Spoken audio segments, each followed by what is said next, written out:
ሰላም እንዴት ናችሁ? የስምንተኛ ክፍል የፐርፎርሚንግ ኤንድ ቪዥዋል አርት ዩኒት 3 ይዘን ተመልሰናል። እንግዲህ ከዚህ ቀደም እንዳልነው መጨረሻ ላይ በሰራነው ቪዲዮ ያው በቀጣይ ቪዲዮ ስንገናኝ ሂስትሪ ኤንድ ካልቸር ዩኒት 3 ላይ እንገናኛለን በተባባልነው መሰረት ይኸው ተመልሰን ተገናኝተናል ማለት ነው። እንቀጥላለን። የስምንተኛ ክፍል ፐርፎርሚንግ ኤንድ ቪዥዋል አርትስ ዩኒት 3 ነው፣ ሂስትሪ ኤንድ ካልቸር። በዛሬው ዕለት በብዛት ሰፋ አድርገን የምንመለከተው ካልቸራል ዳይሜንሽንስ ኢን ሚውዚክ ኤንድ ሚውዚካል ኢንስትሩሜንትስ ነው። ይህም ደግሞ ያው የባህል የሙዚቃ እና የሙዚቃ መሳሪያዎችን ባህል ገጽታ ወይም ባህላዊ ገጽታ ከመነሻቸው ጀምረን በአብዛኛው ይሄኛው ቶፒክ ወይም ዛሬ የምንነጋገርበት መነሻቸውን ወይም ደግሞ ሂስትሪያቸውን የሚያወራ ነው ማለት ነው። ሁሌም እንደምለው ቪዲዮዎች ቶሎ ቶሎ እንዲደርሷችሁ ሰብስክራይብ ማድረግ አይረሳ። ሀሳብ አስተያየት ካለ ኮመንት ላይ በጽፉልን ይደርሰናል። የፒቪኤ ኤዱኬሽን የቴሌግራም ቻናል ግሩፕም አለን፣ እሱንም መቀላቀል ትችላላችሁ። ዲስክሪፕሽን ላይ ሊንኩን አስቀምጥላችኋለሁ። እኔ መምህር ደረጀ ታደሰ እባላለሁ፣ የፒቪኤ መምህር ነኝ። ስለዚህ እንቀጥል ወደ ዛሬው ርዕሰ ጉዳያችን ማለት ነው። በመጀመሪያነት የምናገኘው ቀደም ሲል እንዳልኩት ካልቸራል ዳይሜንሽንስ ኢን ሚውዚክ ኤንድ ሚውዚካል ኢንስትሩሜንትስ ነው። እዚህም ላይ 3.11 ላይ ስንገባ ካልቸራል ዳይሜንሽንስ ኢን ሚውዚክ ወይም የሙዚቃን ባህላዊ ገጽታን ከመነሻው ጀምረን እያያያዝን እንመለከታለን ማለት ነው።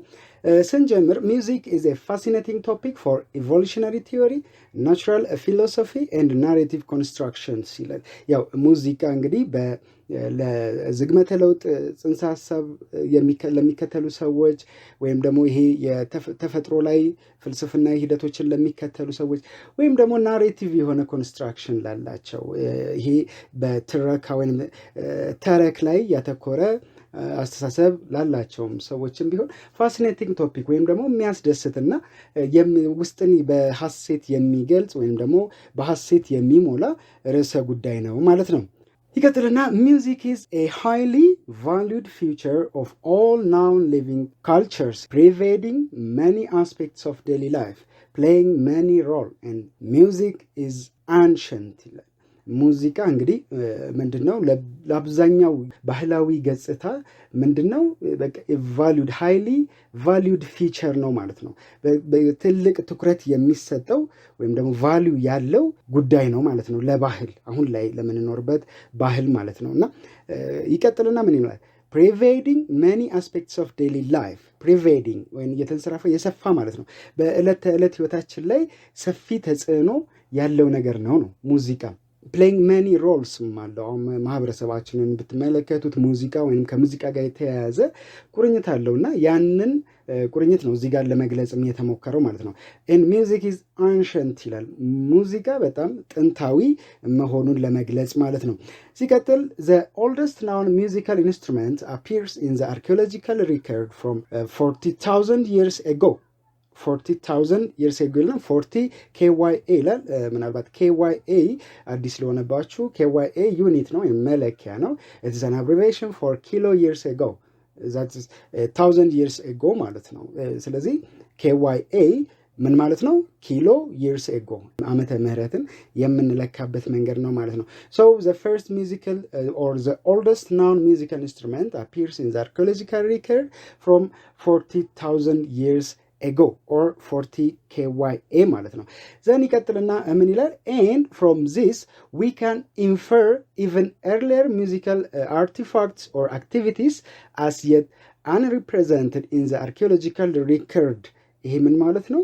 እንግዲህ ጥንታዊ የሚባሉ የሙዚቃ አክቲቪቲዎች፣ ተግባሮች ወይም ደግሞ አርቲፋክትስ አሉት የሙዚቃን ለመስራት የጥንት ሰዎች የተጠቀሟቸው ቁሳቁሶች ማለት ነውና እነዛ ወጥተው እንዳላለቁ እንረዳለን ነው። ገና በአርኪኦሎጂ ተገኝተው አላለቁም ነው ጥንታዊ የሚባሉት የሙዚቃ ጉዳዮች ማለት ነው።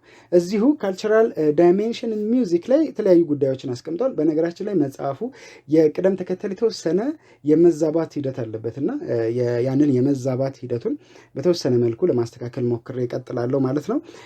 ኤይልና ዘ ኦሪጂን ኦፍ ሚውዚክ ይላል። ዘ ኦሪጂን ኦፍ ሚውዚክን ስንመለከት ዘ ኢንቬንሽን ኦፍ ሚውዚክ ኢን አንሸንት ግሪክ ሚቶሎጂ ኢዝ ክሬትድ ቱ ዘ ሞሰስ ቫሪየስ ጋደስስ ሁ ዌር ዳውተርስ ኦፍ ዘ ኪንግ ኦፍ ዘ gods ዚየስ። እነዚህ እንግዲህ ሞሰስም የምትባውን ለምሳሌ የማን ልጅ ናት? ጥንታዊ ግሪኮች በዋናነት የሚያመልኩት የዚየስ ልጅ ናት እንግዲህ ሞሰስ የምትባለው ማለት ነው።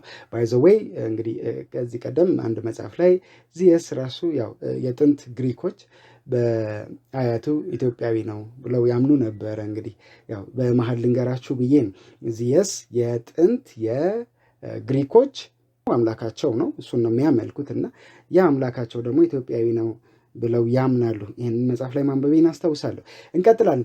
ፐርሺያንስ which we mean the nowadays ኢራኒያን ማለት ነው። በእነሱ ሚቲዮሎጂ ውስጥ holds that Jamshid or a legendary Shah invented music ይላል።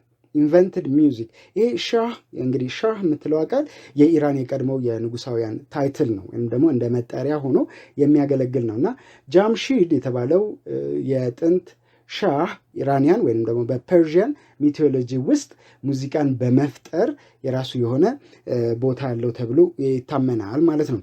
እንቀጥላለን። ካልቸራል ዳይሜንሽንስ ሚውዚክ ላይ ያለ ነው።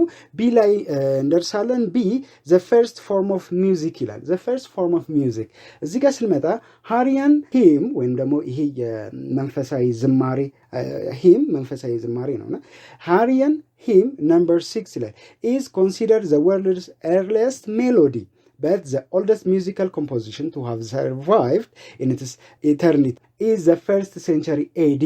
እንግዲህ ይሄ የሃሪያን ሃይመን የተባለው የዓለም የመጀመሪያው ሜሎዲ ተደርጎ ይወሰዳል። ግን ዘ ኦልደስት ሚውዚካል ኮምፖዚሽን ደግሞ ተደርጎ የሚወሰደው ወዴት ነው ጊዜው የሚመጣው? ወደ መጀመሪያው ምዕት ዓመት ወይም ኤዲ ወደ ምንለው አፍተር ዴዝ አኖ ዶሚና ወደ ምንለው ይመጣል ማለት ነው። ግሪክ ቱን አለ እዚህ ጋር የሚመጣ ይሄ ፈርስት ሴንቸሪ ኤዲ ላይ ያለው ምንድነው? ግሪክ ቱን ናውና ዘ ሲልክሎስ ኤፌታ የሚባለው ነው ማለት ነው። The song was found engraved on an ancient marble column used to make a women's grave site in Turkey። ይህ እንግዲህ የተገኘው በአሁኑ ጊዜ ተርኪ የምንላት ቦታ ላይ ነው።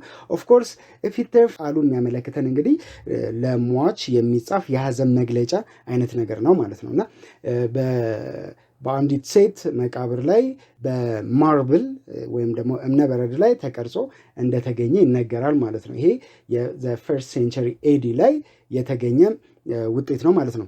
ስንቀጥል ሲ ላይ እንደርሳለን። ዘ ቢጊኒንግ ኦፍ ሚውዚክ one popular story from the Middle Age credits the Greek philosopher Pythagoras as the inventor of music። እንግዲህ የፖፑላር የሆነ ስቶሪ ያለ በሚድል ኤጅ አካባቢ የሚነሳ ይሄም ደግሞ የሙዚቃን ቢጊኒንግ ኦፍ ሚውዚክ ወይም ደግሞ ሙዚቃን የመጀመርን ክሬዲቱን ለማይሰጠዋል ማለት ነው። ለጥንታዊ የግሪክ ፈላስፋው ለፓይታጎረስ ይሰጠዋል ማለት ነው። ፓይታጎረስን እዚህ ጋር መመልከት እንችላለን። ፓይታጎረስ የምንለው ይሄ ነው። በግራ በኩል የምትመለከቱት እንግዲህ በድጋሚ ተሰርቶ ሙሉ ስዕሉ ያው ሊሆን ይችላል በሚል እሳቤ የተሰራ ነው። እዚህ ጋር ደግሞ በድንጋይ የተጠረበ የስካልፕቸር ስራ ነው ማለት ነው እና ይሄ የግሪክ ፊሎሶፈር ፓይታጎረስ የምንለው የሙዚቃ ጀማሪ ተደርጎ ይወሰዳል ማለት ነው። ስንቀጥል ዲ ላይ ደርሰናል። ዘ ፈርስት ሜከር ኦፍ ሚውዚክ የመጀመሪያዎቹ ሙዚቃን ሰሪዎች ማለት ነው። ዘ ፈርስት ሜከርስ ኦፍ ሚውዚክ እዚህ ላይ እንግዲህ ምንድን ነው የሚያነሳው? ሜኪንግ ሚውዚክ ኢዝ ኤ ዩኒቨርሳል ሂውማን ትሬት ዛት ጎዝ ባክ ቱ አት ሊስት 35,000 years ago. Explore the evidence for some of the world's earliest musical instruments ነው። እንግዲህ ሙዚቃን መስራት ከ35,000 ዓመት በፊት የነበረ ነገር ተደርጎ ይታሰባል ማለት ነው። የሰው ልጅ መገለጫ ተደርጎ ይታሰባል ማለት ነው ከዚህ ዓመት በፊት በነበረው ሂደት ላይ እና ለዚህም ደግሞ መጽሐፋችሁ ሪኮመንድ የሚያደርጋችሁ ኤክስፕሎር ዘ ኤቪደንስ ብሎ ሌሎች ተጨማሪ ነገሮችን እንድትመለከቱ ያዛል ማለት ነው። እንቀጥላለን። ስንቀጥል የምንደርሰው ኢ ላይ ነው። ኢዝ ሚውዚክ ኦልደር ዛን ላንጉጅ? አሁን ይሄ ብዙ ጊዜ አከራካሪ ጉዳይ ነው። የትኛው ነው ቀዳሚ? ቋንቋ ነው ወይንስ ደግሞ ሙዚቃ ነው? ምን ይላል? ሚውዚክ ኬም ፈርስት ይላል። ከቋንቋም ቀድሞ የሚመጣው ምንድነው? ሙዚቃ ነው ማለት ነው። ዘ ላንጉጅ ፓርት ኬም ሌተር። የቋንቋ ፓርት ወይም ደግሞ ቋንቋው የሙዚቃው ቋንቋ ግጥሙ ምናምኑም ኋላ ላይ ነው የመጣው ማለት ነው። This led them to hypothesize that language is better thought of as a special type of music. እዚህ ጋር ሃይፖቴሳይዝ የምትለው መላምት የሚለውን ትርጉም ነው የሚሰጠንና ይህም ደግሞ ምንድነው ቋንቋ የተሻለ ሂደት እንዳለው በተለይ ሙዚቃ ላይ መግባት ሲገባ የተሻለ ነገር እንደሚያመጣ መላምትን ሊያስገኝላቸው ችሏል ማለት ነው። ሲቀጥል the music developed first and provides the foundation for an evolutionary and a developmental standpoint for language acquisition ይላል። እንግዲህ ሙዚቃ መጀመሪያ መጣ፣ ከዛም በኋላ ምን ሆነ ቋንቋ እንዲፈጠር ወይም ደግሞ ቋንቋ ዴቨሎፕ እንዲያደርግ ምክንያት ሆነ፣ ስታንድ ፖይንት ሆነ ማለት ነው። ስታንድ ፖይንት የሆነውም ለምንድን ነው? እንግዲህ ከላይ እንዳልነው መጀመሪያ ሙዚቃ ቋንቋ ቢገባበት ወይም ቃላት ቢጨመሩበት የተሻለ እንደሚሆን ሃይፖቴሳይዝ አደረጉ ወይም ደግሞ ግምት ያዙ። ስለዚህ ሙዚቃ ለቋንቋ መፈጠር ለቋንቋ መምጣት አንድ ትልቅ ምክንያት ሆኗል ማለት ነው። አኩዚሽንስ የሚለው ምንን ያመለክታል? እዚህ ጋር ዴቨሎፒንግ ስኪል ነው። ስለዚህ ምን ማለት ነው? የቋንቋን ስኪል ዴቨሎፕ ለማድረግ ሙዚቃ እንደ አንድ የመሰረት ሆኖ አገልግሏቸዋል ማለት ነው በጥንት ጊዜ። ስንቀጥል ኤፍ ላይ ሚውዚክ ኢዝ ኤ ፓወርፉል ኖሌጅ ይላል። ሙዚቃ እንግዲህ በጣም ጥሩ የሚባል እውቀት ነው። Music is a language of emotion in that it can represent different feelings and barge into the soul with no boundaries or limitation ነው። እንግዲህ ሙዚቃ በጣም ከፍተኛ የሆነ የኢሞሽን ወይም ከስሜት ጋር ተያያዥነት የሆነ ብዙ ነገር አለው ነው። ምንን ሊገልጽ ይችላል? ስሜታችንን ሊገልጽልን ይችላል። barge into the soul ነው። እንግዲህ barge ማለት በግድ መግባት ማለት ነው። ወደ መንፈሳችን በግድ ገብቶ ስሜታችንን እንድናንጸባርቅ የሚያደርገን ነው። ይህንን ሲያደርግ ደግሞ it has no boundaries or limitation ምንም ገደብ የለውም ማለት ነው። ስለዚህ ሙዚቃ ከሰው ልጅ ጋር ያለውን ተያያዥነት እዚህ ጋር ማየት እንችላለን ማለት ነው። people are always challenged by the fact that no one understands them ሰዎች ብዙ ጊዜ ማንም ሰው አይረዳኝም ብለው ያስባሉ። or know how they really feel ወይም ደግሞ ሌሎች ሰዎች እኔ ምን እንደሚሰማኝ አያውቁልኝም ብለው ያስባሉ። so they turn to music ስለዚህ ወደ ምን ይመለሳሉ ማለት ወደ ምን ይመጣሉ? ወደ ሙዚቃ ይመጣሉ ማለት ነው። so music also has the capacity to imitate emotions በዚህ ጊዜ ደግሞ ሙዚቃ ይሄ ስሜታቸውን የመጋራት ኢሚቴት የማድረግ የነሱን ስሜት የመላበጥ ተላብሶ ይጋራቸዋል ማለት ነው። ጀስት ቀለል እንዲላቸው ሰዎች ውስጣቸው ያለውን ስሜት ቀለል እንዲላቸው ሙዚቃ የማድረግ ኃይል አለው ማለት ነው። እንቀጥላለን። እዚሁ ርዕሰ ጉዳይ ላይ ካልቸራል ዳይሜንሽንስ ኢን ሚውዚክ ኤንድ ሚውዚካል ኢንስትሩመንትስ ሁለተኛው ርዕሰ ጉዳይ ላይ ደርሰናል። 3.1 ካልቸራል ዳይሜንሽንስ ኢን ሚውዚካል ኢንስትሩመንት ወይም ደግሞ መሳሪያዎቹ ጋር የሙዚቃ መሳሪያዎቹ ጋር እንደርሳለን ማለት ነውና ስንቀጥል እንደ አንድ ነው እዚህ ጋር ቁጥሩ መቁጠር ያለበት ወይም ደግሞ ኤቢ ብሎ መምጣት ያለበት መጽሐፉ ላይ ግን ከላይ መጀመሪያ ከነበረው ጋር ነው የሚቀጥለውና እኔ በተወሰነ መልኩ ለማስተካከል ሞክሬያለሁ። ኤ ብዬ ይሄንን እንደ አዲስ ጀምረዋለሁ ማለት ነው። the oldest instrument ever in the world የመጀመሪያው የሙዚቃ መሳሪያ በዓለም ላይ ምንድነው ነው? the discovery pushes back humanity's musical roots ይሄ ግኝት ደግሞ የሰውን ልጅና ሙዚቃን ወደ ኋላ የሚወስድ ጉዳይ ነው። a vulture bone flute ወይም ከቮልቸር አጥንት የተሰራ ፍሉት ወይም ደግሞ ዋሽንት ማለት ነው discovered in a European cave is likely the world's oldest recognizable musical instrument and pushes back humanity's musical roots a new study says ይላል። እንግዲህ አዲስ ጥናት እንደሚያመለክተው ከሆነ ይሄ ከቮልቸር አጥንት የተሰራው ዋሽንት ነው የሰውን ልጅ የሙዚቃ ህይወት ወደ ኋላ የሚወስደው ማለት ነው። እንግዲህ አዲሱ ጥናት የሚያመለክተው ይህንኑ ነው። ሲቀጥል ቢ ላይ the first musical instrument is flute ይላል። የመጀመሪያው የሙዚቃ መሳሪያ ምንድነው? ዋሽንት ነው። ጀርመን archaeologists have found mammoth bone ይህ ማሞዝ የምንለው ምንድነው? በጥንት ጊዜ የነበረ አሁን ላይ ኤክስቲንክት ነው የጠፋ እንስሳ ነው። ልክ ዝሆንን የሚመስል ነገር ግን ከዝሆን የሚለየው ላይ ፀጉር ያለበት እንስሳ ነው ማለት ነው። እና ይሄ ማሞዝ ቦን ሌላም የተገኛለ ስዋን ቦን ፍሉት ስዋን ያው እንግዲህ አንገተ ረጅም ወፍ ናት። ብዙ ጊዜ ወንዝ አካባቢ አሳዎችን በመብላት በመልቀም የምትኖር ወፍ ናት። ኦፍ ኮርስ የወፍ እንትን አይነት ስለሆነች ማለት ነውና ከሁለቱ አጥንት የተሰራው dating back to 30,000 to 37,000 years old in the Swabian Alps ይሄ የተገኘው እንግዲህ ይሄ ማሞዝ ቦን እና ስዋን ቦን ፍሉት የተገኙት ከመች ጊዜ በፊት ነው? ከ30,000 እስከ 37,000 ዓመት ባለው ጊዜ ውስጥ የት ነው የተገኘው? ስዋቢያን አልፕስ። ይሄ ስዋቢያን አልፕስ የሚባለው የማውንቴን ሬንጅ ጀርመኒ ነው። ጀርመን ላይ ያለ የማውንቴን ሬንጅ ነው፣ ወይም ደግሞ ሰንሰለታማ ተራራ ነው። እዛ የተገኘው የማሞዝ ቦን እና የስዋን ቦን ፍሉት እንግዲህ የመጀመሪያው የሙዚቃ መሳሪያ ተደርጎ ይቆጠራል። The flutes were made in the upper Paleolithic age and are more commonly accepted as a being the oldest known musical instruments. እንግዲህ እነዚህ በአፐር ፓላሊቲክ ኤጅ፣ ይሄ አፐር ፓላሊቲክ ኤጅ የምንለው እንግዲህ ስቶን ኤጅ ላይ ነው ያለው።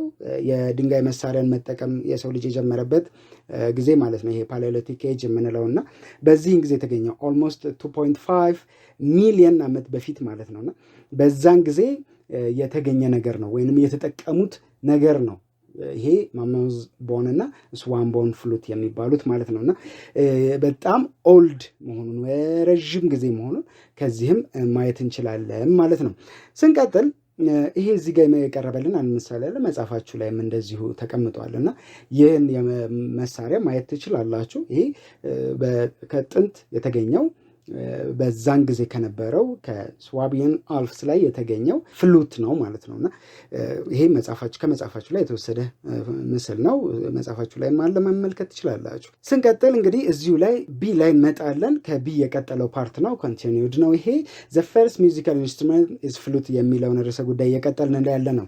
since it was around this time which is 40 KYA or kilo years ago ማለት ነው that Cro-Magnon humans arrived in Europe. Cro-Magnon የምንለው የሰው አይነት ወይም የሰው መነሻ አይነት በአውሮፓ የደረሰበት ወይም ደግሞ አውሮፓ ላይ የደረሱበት ጊዜ ነው።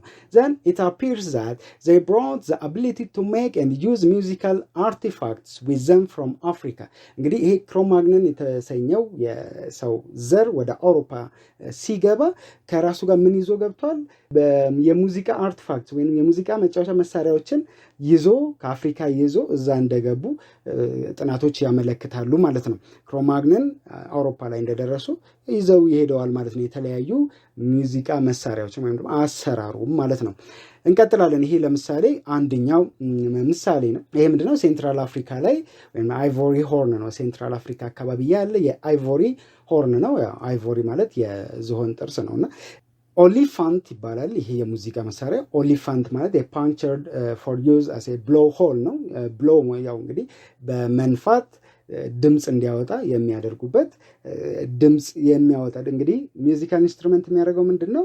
ከአንዳች ቁስ ተሰርቶ ድምፅ የሚያወጣ መሆኑን ነው። በተለይ በትንፋሽ ድምፅ የሚያወጣ መሆኑ አንድ የሙዚቃ መሳሪያ ያደርገዋል። ስለዚህ ኦሊፋንት ይባላል። ይሄ በሴንትራል አፍሪካ ላይ የተገኘ ነው ማለት ነው።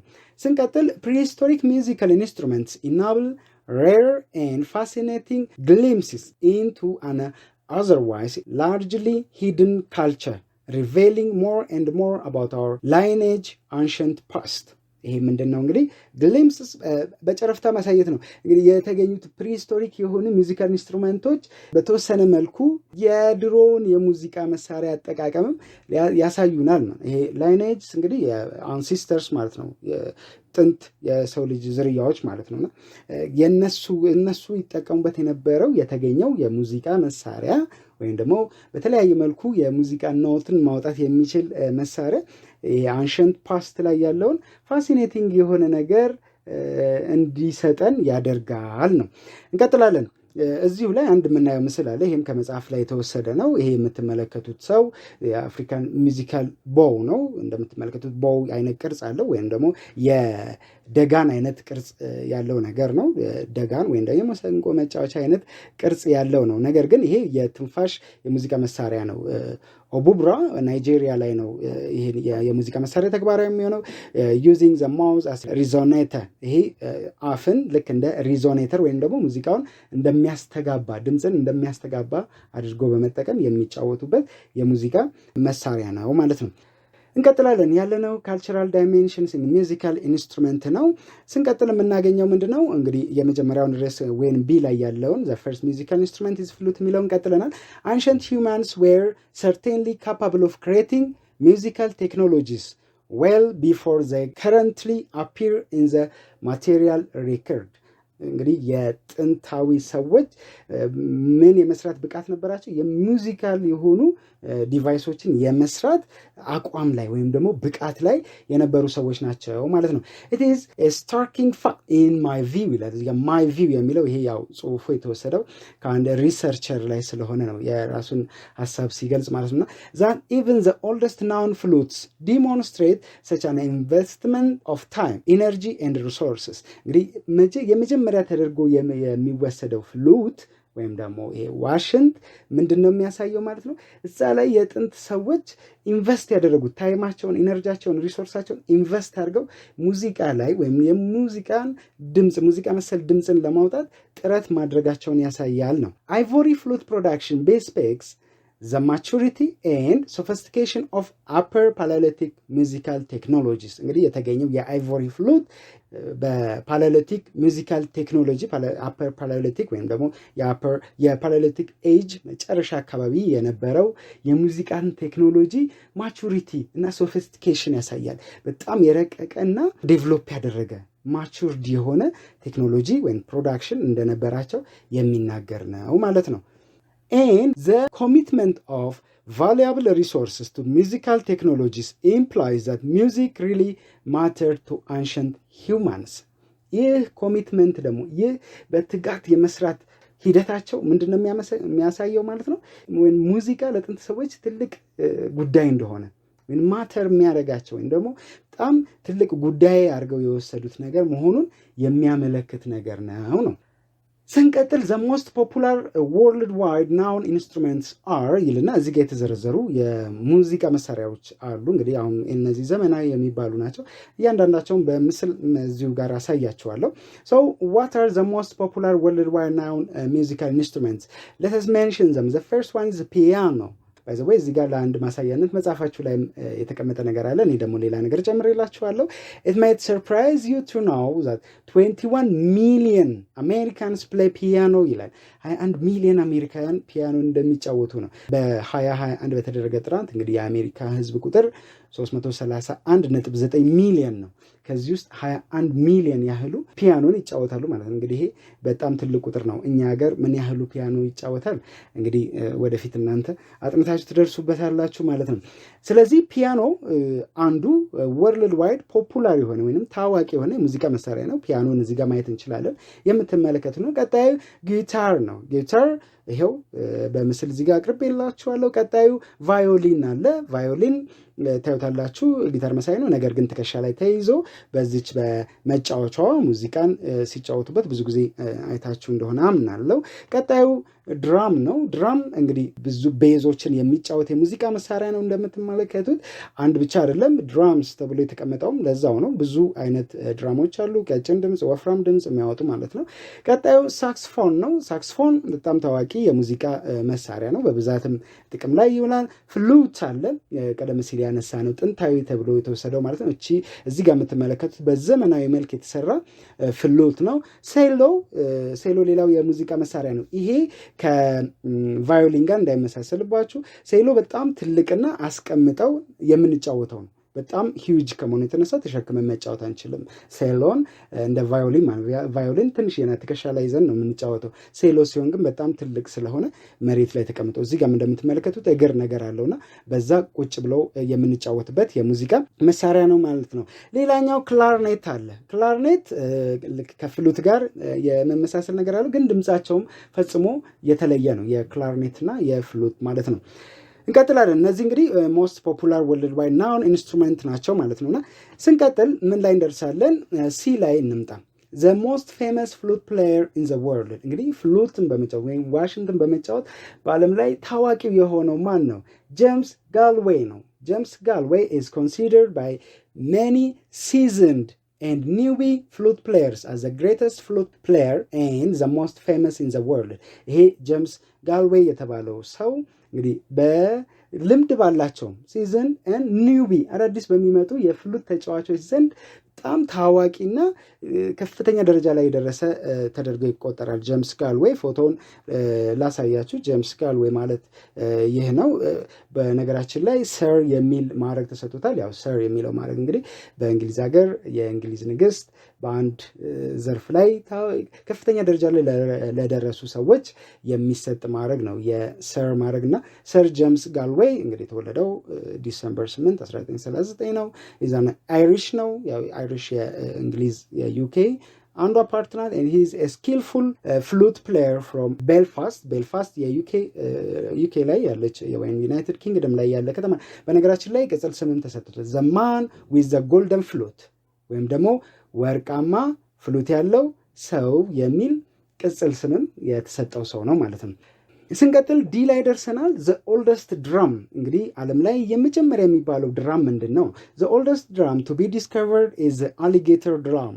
ይሄ በዓለም ላይ እንግዲህ የተገኘ እስካሁን ድረስ ባለው ሂደት አሊጌተር ድራም የሚባለው በዓለም ላይ የመጀመሪያው ተደርጎ የሚወሰድ ነው ማለት ነው። It was used in Neolithic China and was made from clay and alligator hide። ይሄ አሊጌተር ቆዳ እና ከጭቃ የተሰራ ነው ማለት ነው። በፎቶ ላሳያችሁ እችላለሁ። እዚህ ጋር የምትመለከቱት ነው። ይሄ በቻይና የተገኘው ኒዮሊቲክ ቻይና ላይ ወይም በዚህ ኒዮሊቲክ ቻይና በሚባለው ዘመን ላይ የተጠቀሙበት ድራም ነው። አሊጌተር ድራም በመባል ይታወቃል። የተሰራውም ደግሞ ይሄ እዚህ ጋር የምትመለከቱት ቦዲ ፓርቱ ከጭቃ የተሰራው፣ ከላይ ያለው ቆዳ ደግሞ ይሄ አሊጌተር ሃይድ የሚባለው ወይም ቆዳ ነው ማለት ነው። እና the alligator drum was often used in ritual ceremonies and dates back as early as 5500 BC። እንግዲህ በጣም ረዥም ጊዜ ነው። ይሄ ከ5500 ዓመት በፊት ወይም ቢፎር ክራይስት ነው BC እና በዛን ጊዜ የተጠቀሙበት የአሊጌተር ድራም። ስለዚህ ይሄ የመጀመሪያው the world's oldest ድራም ተደርጎ ይወሰዳል ማለት ነው። ስንቀጥል ኢ ላይ ደርሰናል። ኬቭማን ሚውዚክ ወይም ደግሞ ይሄ የኬቭማን ኬቭ ውስጥ ወይም ዋሻ ውስጥ በሚኖሩበት ሰዓት ምን አይነት ሙዚቃዎችን ፈጠሩ የሚለው ላይ እንደርሳለን ማለት ነው።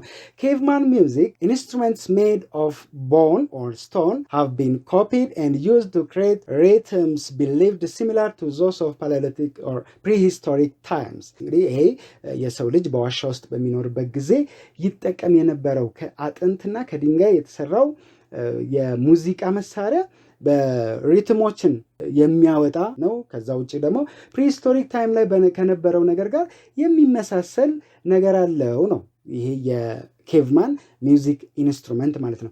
ሪሰርቸርስ increasingly believe music played a major part in bringing humans of that era together። እንግዲህ በዚህ ጥናት ላይ የተሰማሩ ሰዎች ምን ብለው ያምናሉ? በዛን ጊዜ ሙዚቃ ሰዎችን የማዋሃድ ወይንም ደግሞ የሰዎችን አንድነት በመፍጠር ትልቅ ሚና እንደተጫወተ ያምናሉ ማለት ነው ሰዎች። እዚህ ጋር ይሄ እንግዲህ አንድ ነገር ላሳያችሁ። ይሄ የኬቭማን ወይም ደግሞ የሆነ ኬቭ ላይ ተቀርጾ የተገኘ ነው። ሰዎች በተለያዩ ነገሮች በተለይ በአብዛኛው በዛቱ ይጠቀሙ የነበሩት ሆርን ስለሆነ ሆርን ደግሞ እንደዚህ አይነት የደጋን መሰል ቅርጽ አለው። እዚህ ጋር የምትመለከቱት የሙዚቃ መሳሪያውን ሲጫወቱት እንግዲህ ይሄ ኬቭ ውስጥ ከርቭ ተደርጎ ተስሎ የተገኘ ምስል ነው ማለት ነው። እና ኬቭማን ሚውዚክ ኢንስትሩሜንትም በተመሳሳይ ቦንና ስቶንን በመጠቀም ሰርተው ተጠቅመውታል። ይሄም ደግሞ ሰዎችን በአንድነት በማዋሃድና በማምጣት ትልቅ ሚና ተጫውቷል ማለት ነው። ኤፍ ላይ ዘ ፋውንደር ኦፍ ጊታር ነው። ጊታርን ማን የፈጠረው ወይም ጊታር እንዴት መጣ ነው። although steel stringed acoustic guitars are now used all over the world። ምንም እንኳን ስትሪንግ የተወጠረባቸው ጊታሮች አሁን ላይ በዓለም ላይ በስፋት ብንጠቀምም ነው። the person who is thought to have created the first of these guitars was a German immigrant to the United States named Christian Friedrich Martin የተባለው ጀርመናዊ ወደ አሜሪካ የተሰደደ ሰው ጊታርን ለመጀመሪያ ጊዜ እንደፈጠረው ይነገራል ማለት ነው። ይሄ ክሪስቲያን ፍሬድሪክ ማርቲን ከ1796 እስከ 1867 ዓ.ም የኖረ ጀርመናዊ ነው። ነገር ግን ወደ አሜሪካ ተሰዶ እዛ አሜሪካን ጊታርን ለመጀመሪያ ጊዜ እንደሰራው ይነገራል ማለት ነው። Guitars at the time used so-called catgut strings created from the intestine of sheep። ይሄ catgut እንግዲህ ከአንጀት የሚሰራ ክር ነው ለሙዚቃ የሚያገለግል። catgut ግን catgut ሲባል ድመትን አያጠቃልልም። በአብዛኛው የሚሰራው ወይ ከሺፕ ነው ከበግ ነው ወይንም ደግሞ ከሆርስም ከፈረስም እንደሚሰራ አንዳንድ ጥናቶች ያመለክታሉ። እና ከሺፕ ወይም ደግሞ ከሆርስ የሚሰራ ካትገት ስትሪንግ ወይም ደግሞ ከአንጀት የሚሰራ ክርን በመጠቀም ጊታር እውን ሆኗል ማለት ነው። ስንቀጥል ኤፍ ላይ እዛው እንቀጥላለን። የኤፍ ፓርት ነው ይሄኛውም። the founder of guitar continued ላይ ደርሰናል። such instruments as lyres, lutes, red voiced pipes and tambourines ላየርስ የሚባሉት የዩ ሼፕድ የሆኑ ኢንስትሩመንቶች ናቸው። ሉትስ የሚባለው አጭር ጊታር መሳይ ነገር ነው። አጭር ነው ግን የጊታርን አይነት ቅርጽ ያለው ነው። ሪድ ቮይስድ ይሄ ደግሞ ከሸምበቆ የሚሰራ ፓይፕ ነው፣ ወይም ከሸምበቆን በመቁረጥ እንደ ዋሽንት የሚበጅ ነገር ነው ማለት ነው። ከዛ ታምቦሪን አለ። ታምቦሪን ይሄ በእጅ የሚያዝ አነስተኛ ከበሮ ማለት ናት። ክብ ነገር በእጅ ተይዛ እየተመታች ሙዚቃ የምታወጣ ዙሪያዋን ብዙ ጊዜ ብረት ይደረግባታል ማለት ነውና ታምቦሪን እሱ ነው። from around 1800 BC onward እንግዲህ እነዚህን የሙዚቃ መሳሪያዎች እነዚህ ላየርስ የተባለው፣ ሉትስ የተባለው፣ ሪድ ቮይስ ፓይፕስ የተባለው ወይም ታምቦሪንስ የተባሉትን የሙዚቃ መሳሪያ አይነቶች ከ1800 BC ጀምሮ ጥቅም ላይ እንዳዋልን። ይሄ 1800 ቢሲ እንግዲህ ከቢሲ ወይንም ከቢፎር ክራይስት ከኢየሱስ ክርስቶስ ልደት በፊት ከ1800 ዓመት ወደዚህ እየተጠቀምናቸው የነበሩ ነገሮች ናቸው ማለት ነው። እዚህ ጋር ለምሳሌነት መጽሐፉ የሚያስቀምጠው ነገር አለ። For instance, the tomb of Tutankhamun contained musical instruments sheltered from the elements for over 3300 years. እንግዲህ ይሄ የቱታንካሙን ማለት የግብፅ ፈርዖን ነው። በሆነ ወቅት የነበረ የግብፅ ንጉስ ነው እና በሱ መቃብር ላይ የሚውዚካል ኢንስትሩመንቶች መገኘት ችለዋል ማለት ነው። የሱ እንግዲህ የጥንት ግብፃውያን መቃብራቸውን ሲሰሩ ሂውጅ የሆነ ነገር ነው። ለምሳሌ እንደ ፒራሚዱ አይነት ማለት ነው እና ያንን ሲሰሩ እዛ ውስጥ የሚውዚካል ኢንስትሩመንቶች መገኘት ችለዋል ማለት ነው። ይሄም ደግሞ ከ3300 ዓመታት በፊት የነበረ ነገር ነው ማለት ነው። አሁን ይሄ ከመጽሐፋችሁ ላይ የተወሰደ ከ8ኛ ክፍል ቴክስት ቡክ ላይ የተወሰደ ምስል ነውና ይሄ ምንድነው የሚያሳየው? 3 musicians from the tomb of Nakahet necropolis on the west bank of the Nile at the Thebes present day Luxor upper Egypt ማለት ነው። በአሁኑ ወቅት ሉክዘር ወይም ደግሞ በላይኛው የግብፅ በኩል የሚገኝ ወይም ደግሞ በናይል ወንዝ ላይ at the bank of Nile ወይም የናይል ወንዝ ዳርቻ ላይ ባለ ከተማ የተገኘ ምስል ነው ማለት ነው። ይሄ ሶስቱ ሰዎች የሚጫወቱት የሙዚቃ መሳሪያ። ሌላ ምስል ላቅርብና የያዙት የሙዚቃ መሳሪያ ደግሞ ምን እንደሚመስል አሁን ላይ እንግዲህ ይሄ ከ3300 ዓመት በፊት የነበረ ነውና አሁን ከነበረው ጋር ምንድን ነው የሚመስለው? ከ3300 ዓመት በፊት የነበረው የሙዚቃ መሳሪያ የሚለውን ለምሳሌ እዚህ ጋር የቀረበው ምስል ላመልክታችሁ። እዚች ጋር ሴቷ የያዘችው የሙዚቃ መሳሪያ አለና ይሄ ለብቻው ሲገኝ ይሄንን ነው የሚመስለው ማለት ነው። ይሄንን ነው የሚመስለው። ይሄ በዛን ጊዜ የተጠቀሙት የሙዚቃ መሳሪያ ነው። ይሄ በጣም ጥንት ላይ የነበረ ከ3300 ዓመታት በፊት ጥቅም ላይ የዋለ የሙዚቃ መሳሪያ ነው ማለት ነው። እንግዲህ ፋውንደር ኦፍ ጊታር በአጠቃላይ ይህንን ይመስላል ማለት ነው። ይሄ ግብፅ ላይ የተገኘ ምስልም ጥሩ ሆኖ ያሳየናል። ከ3300 ዓመታት በፊት በምን አይነት መልኩ ሙዚቃን ይጠቀሙ እንደነበር ይሄ ቆንጆ ማሳያ ይሆነናል ማለት ነው። በአጠቃላይ የዛሬው ርዕሰ ጉዳያችን ይህን ይመስላል። ካልቸራል ዳይሜንሽን ኦፍ ሚውዚክ ኤንድ ሚውዚካል ኢንስትሩመንትስ በዚሁ እንጨርሳለን ማለት ነው። በቀጣይ ስንገናኝ ኔክስት ቶፒክ ፍሮም ግሬድ 8 ካልቸራል ዳይሜንሽን ኢን ዳንስ የሚለው ላይ እንገባለን። የዳንስን ባህላዊ ገጽታውን እንመለከታለን ማለት ነው። እንደዚህ ከታሪኩ ጋር በማያያዝ ማለት ነውና የዛሬውን በዚሁ እንጨርሳለን። ሁልጊዜም እንደምለው ቪዲዮቻችን እንዲደርሷችሁ ሰብስክራይብ ማድረግ አይረሳ። አብዛኛው ሰው ያው አይታችሁ ነው የምትወጡትና ሰብስክራይብ ብታደርጉት ደግሞ ሞር ለኛም የሚያበረታታ ጉዳይ ነው፣ በደንብ እንድንቀጥልበትም የሚያደርግ ነውና ሰብስክራይብ በማድረግ አበረታቱን። ጥያቄ፣ ሐሳብ፣ አስተያየት ካለ ደግሞ እዚሁ ላይም ኮሜንት ላይ ልጽፉልን ትችላላችሁ። ወይም ደግሞ የቴሌግራም ገጽም አለን፣ ግሩፕም አለን፣ እዛ ላይ መጻፍ ይቻላል። እዚህ ቪዲዮ ላይ የተጠቀምኩትን ማቴሪያል በሙሉ እዛው ቴሌግራም ላይ አስቀምጥላችኋለሁ። የዛሬውን በዚሁ እናብቃ። እኔ መምህር ደረጀ ታደሰ እባላለሁኝ፣ የፒቪኤ መምህር ነኝ። የዛሬውን በዚሁ አበቃው። ቻው።